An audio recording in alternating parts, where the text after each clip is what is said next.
Okay, so I guess this was a scooter sometime, a little car at one time. Too bad I don't have a way to get this home. Otherwise, Hannah would have her first little rolling car. Very cool. I like that a lot. See these up here.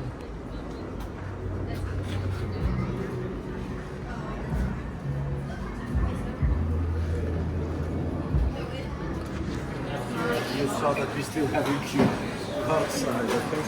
So nowadays it's a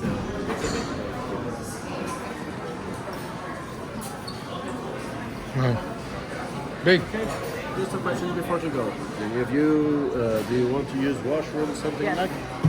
Want to use the restroom? Here in Bethlehem, the last few ask for an altar, but they will do some kind of a strange smile. Yeah.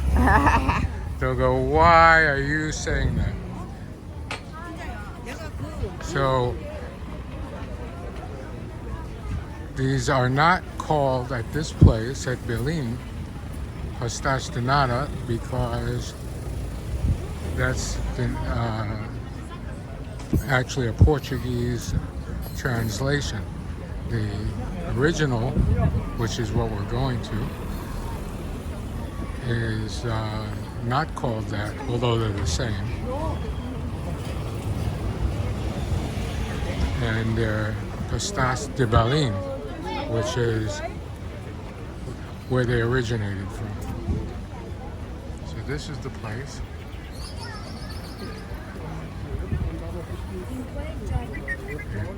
Everybody's walking with them. Everybody comes here. Because if you come to Lisbon and you don't come here, then yeah, you missed Lisbon then.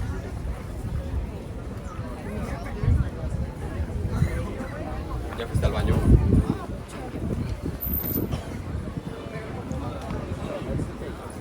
Here we have different places, different parts. Okay. So can we go in and sit down and? You can, but need to do that, you need to wait in the queue. Okay? So if you look here, all these people from here to the end of the corridor, they are waiting to sit inside. Okay, so we need to get them to go. I will say that to do that, you will at least wait around 30 minutes just to sit inside. Okay. Okay? So But if we're gonna, what we can do, we'll show you the factory, the backstage, okay? And then you can grab some of them.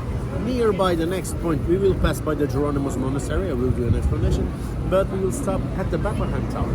There you have some kiosks. You can order a coffee or something like that. You do the pastry and the coffee that you will order there. okay.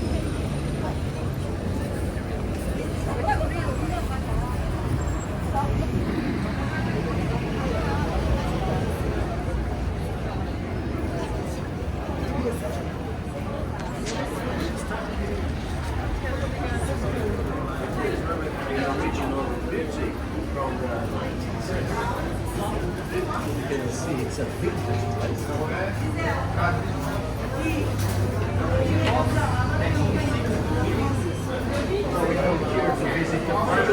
Then we have priority there in one of them.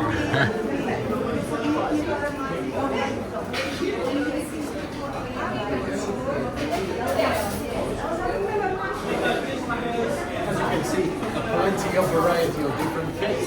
The original one is this one in the picture, and the process that I will show you.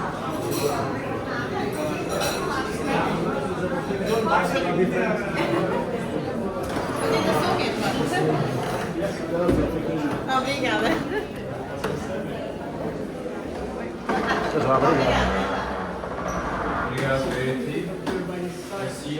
a little bit strange that we are here at the backstage where they produce these cakes. So we're back here in the factory. Because they do many of them and then they store and they bake all day long, okay? So here is the part where they prepare the dough at this moment. They are cleaning to the next day, okay? As you can see, we have those black trays there, and as well some here already prepared, were the last ones that they made. So Here is where they do the molding process. So each one of those trays, you have 60 of these small cake forms. 60 lines of 6 per 10. 10. Okay? Then, back there on that table is where they prepare the dough.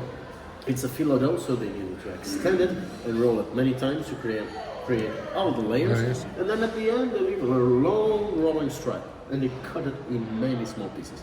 Each one of the pieces they put inside the trays, then they distribute inside the forms that are inside the trays. Then they distribute the trays around the tables, and this room is full of ladies squeezing the dough by hand to mold it to the cake form. And here is one of the artisanal processes. To obey and to guarantee a demand of 15,000 of these cakes, low season. 35,000 record at a high season. Wow. Okay? In a day? Yes, ma'am. Huh? Yeah, in a day. Wow. This place is our respect, believe me. And why? Because, for example, that one at the Time Out Market, they have 2 or 3 stores around the downtown. Here, they don't have any store It's just that here. represents them here at the city or in other parts. All here. Okay? And they don't do delivery or distribution. Okay? From here, they pass the trays with the dough already molded to the cake forms here to the next window, to the machine. So as you can see here, this machine, we have a tank up there, that is where they drop the nata, okay, the custard, and then the trays, they pass here, and they are filled 6 by 6. As you can see, we have 6 tubes that they drop with the Yeah, so it just nice slides security. along and it goes 6, 6, 6. Exactly, and they drop the custard. Then from here, they store many of them, and they bake all day long. Let's see if at the oven section we have something back there to see. Okay? Sometimes at this hour we don't have that. They're already cleaning some of the tray. Okay.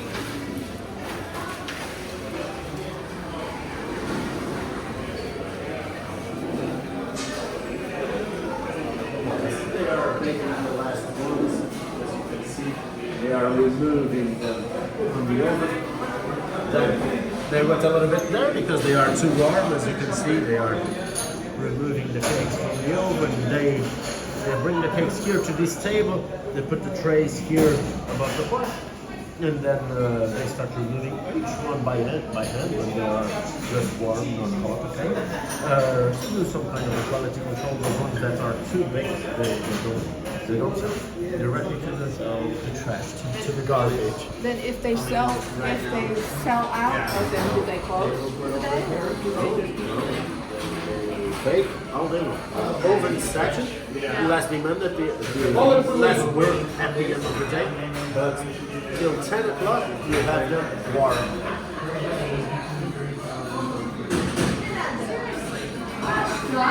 Let's just see here the other part of the I'll show you the place vertical seats, etc. If you want to use washroom, is the dough. It's part of the dough that they have.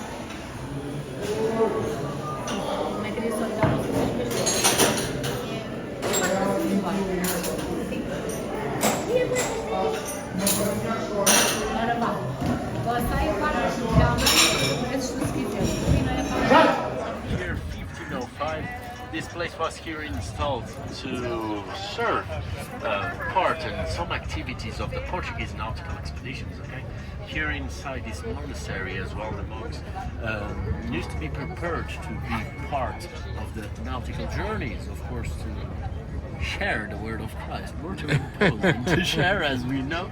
But yes, was here that they were prepared to be part of the nautical expeditions. But all this kind of work that you have here is the art style that is known as Manuelin art style.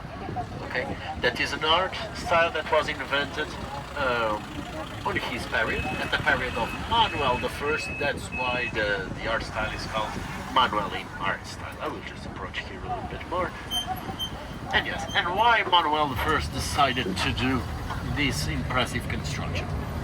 Because Vasco da Gama reached India in 1498, Pedro Álvares Cabral in the 1500s. And with this nautical connection, Manuel I created in Portugal the monopoly of the Indian spices in Europe. Vasco da Gama invented the alternative to the Silk Road. Okay, so the amount of goods that Portuguese commercial navigators were able to bring from India to Europe was around 30 times more than those ones that European commerciants used to bring from the Silk Road. So literally, it reduced the cost of the Indian spices, and we started having a new market, especially here in Lisbon. So Lisbon became a very important commercial city. You will see that going to our next point, we are right here at the place where we have the end of the Tagus River and the beginning of the Atlantic Ocean. Okay, so the first monument that European commercial navigators used to see arriving here into the harbor of Lisbon was here the Jerónimos Monastery since 1505. Okay, so literally was a way that Manuel I had to impress the European society and as well to mark the beginning of the monopoly of the Indian spices. Vasco da Gama, the navigator that connected Portugal and India, he's buried here inside this cathedral. Okay, the queue that you can see at the other side is to visit the monastery, that is a museum, and at the end of the complex is where we have the Maritime Museum. So at the time, was the monastery built this big because of the number of monks, or was built this big to impress as well? And to impress. So we used to resume all of that in one word, that Manuel I pretended to do with this monument some kind of show-off to Europe, to the other countries in Europe. Okay. A period that ended in ruin, not because of Manuel I, but because of the Inquisition. Then we started with our third dynasty at the last 20 years on the 16th century. Do you remember the memorial that we have at the Restoration Square here by your place? We had this period of 60 years that two Spanish kings, Philip II and Philip III, they were able in 60 years to ruin almost 200 years of nautical expeditions. Okay. Do the monks still live here? No, ma'am. Since the beginning of the 19th century, that is deactivated as a monastery. So it's just now a museum. It's a museum. Yes, we have two different museums. Here is a cathedral that's still in activity. The monastery is a museum related with the monks and with the history of the monastery. But at the very end, at the last two towers that we have there, is the entrance to visit the Maritime Museum.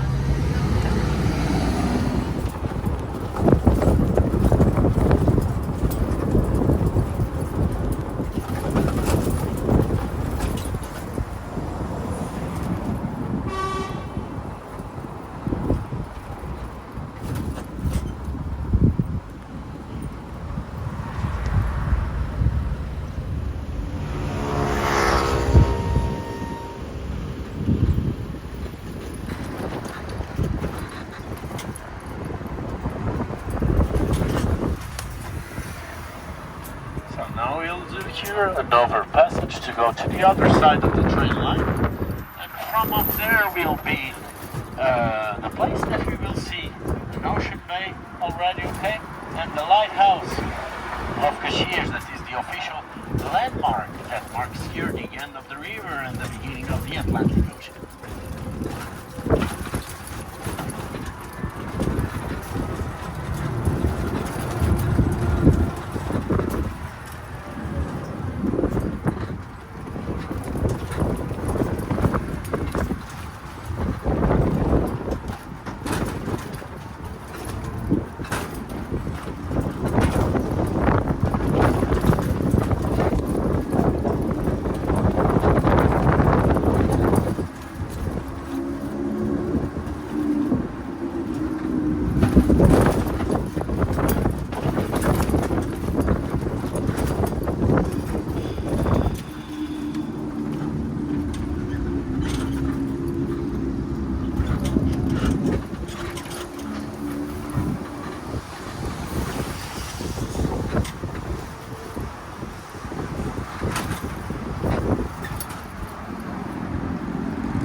end of the hills at the other side, we have that factory, and at the end of the factory, you start with the horizon line. Can you see at the horizon that fortress that we have there? Yeah. It's a little bit foggy there. Yeah. It is the lighthouse of Cashiers, the official landmark. It marks here the end of the Tagus River and the beginning of the Atlantic Ocean. As well, that factory will be a nice landmark to recognize from the highest lookout that we will see at the downtown. Here during your visit nearby the tower, you will see it well as well, the lighthouse and there the factory. What is the biggest industry here? Tourism? Nowadays, the main income area that we have in Portugal is tourism and tourism. But we have some exclusive products, or not so exclusive, but we have corn, exactly, we produce around 50% of the world corn. As well, we are a wine country, so very nice wine as well is produced here in Portugal.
Hey everyone, so we're taking a little break here along the waterfront.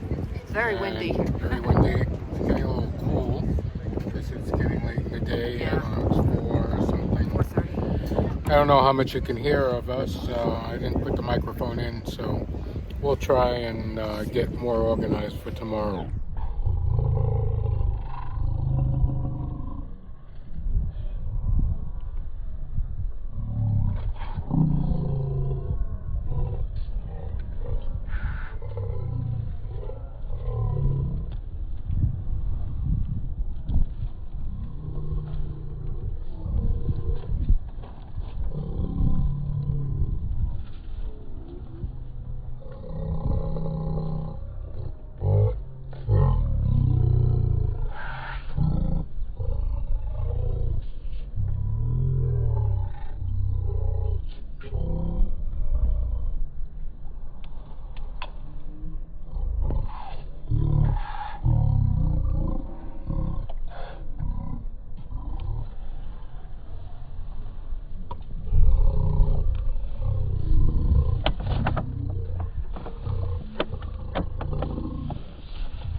Pastéis de Belem, but Belem in Portuguese is Bethlehem. So there you have it, and we're gonna finish eating our pastéis, and we'll take some more video as we walk around. So with that, hasta la bye-bye for now.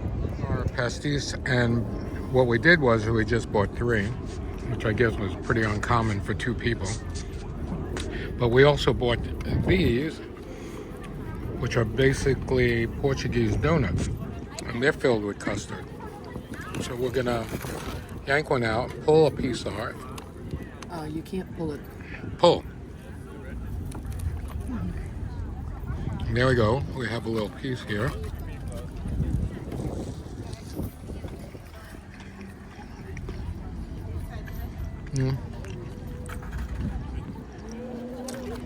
A lot of sugar.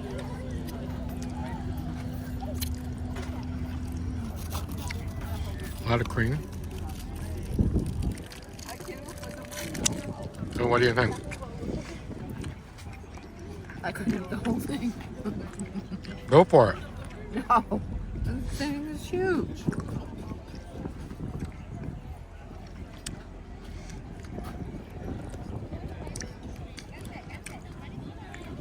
Good thing I'm drinking my espresso with nothing in it. Just with all this sugar, it certainly doesn't need to be sweetened. Okay, let me have one bite. You can have the rest. Oh God, I don't need the rest. I'll take another bite. The donut itself is really good.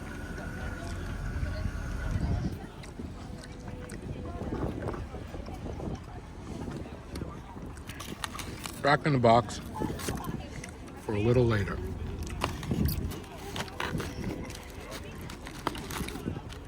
So with that, we're gonna finish our drinks and we're gonna walk.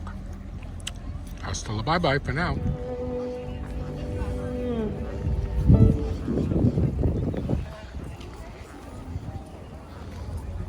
So this was a watchtower that was built here because trade increased, and this was the point where the Euphrates River and the Atlantic Ocean come together. It's basically like from the river to the sea, but it's the river to the ocean. So I can make some political commentaries about all of that, but I'll refrain.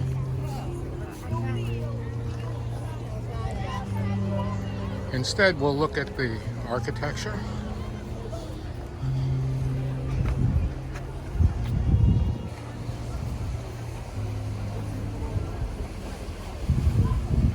And all of this is iconic Lisbon. People waiting online, I guess, to go in, which we are not going to do. It is a very nice spot. And now we're going to walk back towards the tuktuk.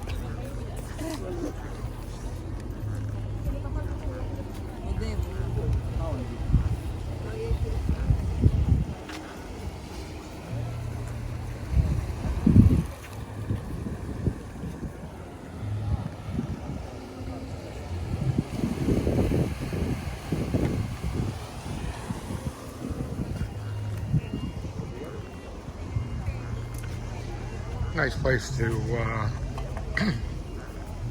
come and walk along the waterfront here.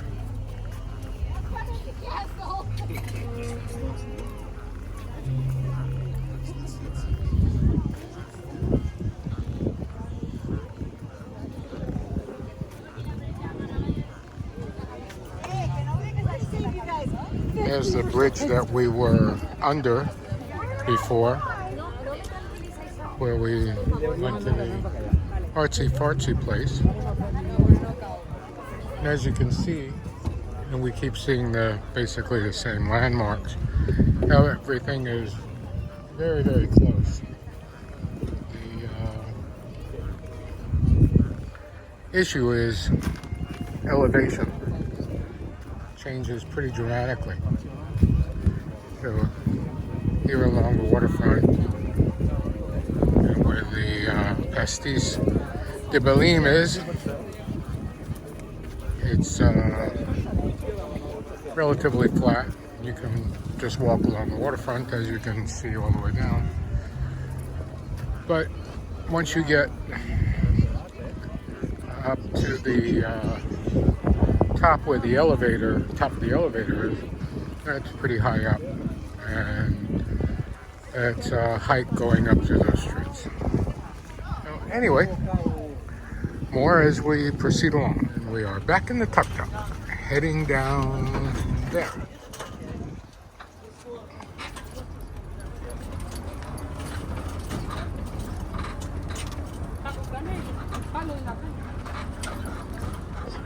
There to the right side, we have the first nice perspective. It's a sculpture from 1960 that looks like a boat yapping inside the Tagus River.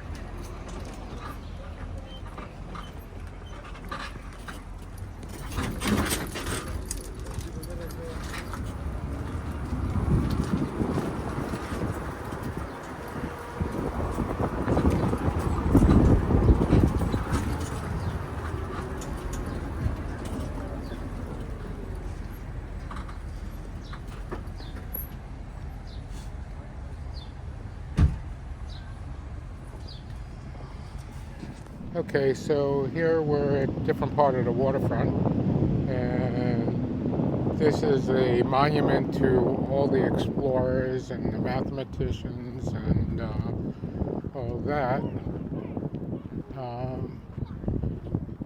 And we're going to walk up here, see what it's doing at the water. Take a look at the sculpture. Pretty impressive. Pretty big.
Very nice waterfront here.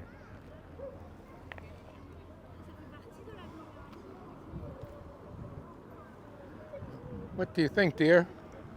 It's amazing. Sculpture is pretty impressive. Yeah, huge. Let's walk around and see the other side. It's basically shaped to look like a ship, and I don't know if there's something that can tell us who some of these people are, and we shall see if we can find that out.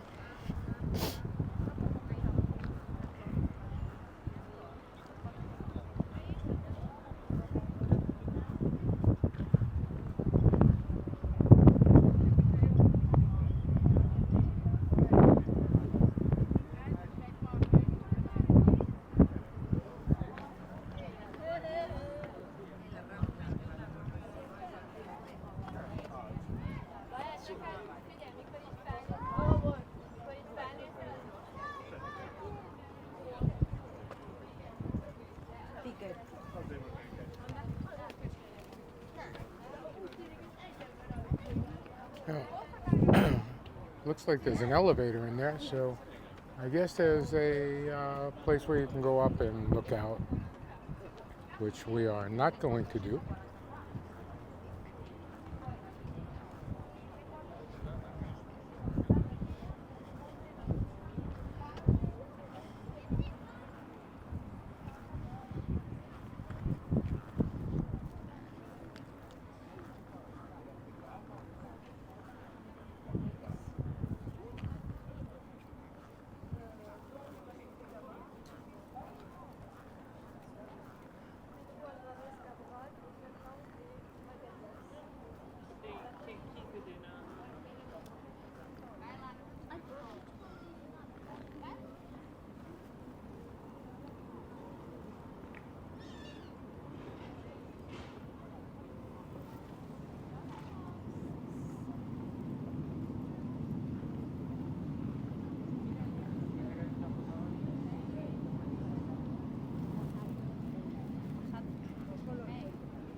Now we're continuing along the waterfront.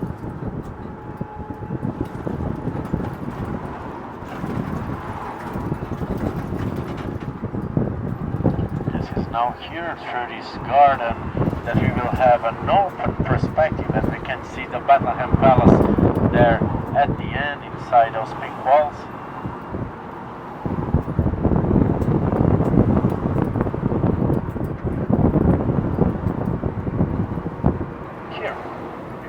Left side we have can you see that green flag up there? Yes. Yeah. It's symbolizing that the president is at home.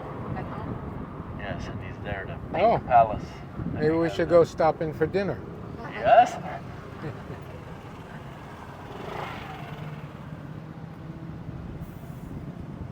For sure that he has fresh coasters at the morning time. He's right there nearby, right? Yes, he has fresh ones, and he doesn't have to stand online. Yeah. Yeah, for sure.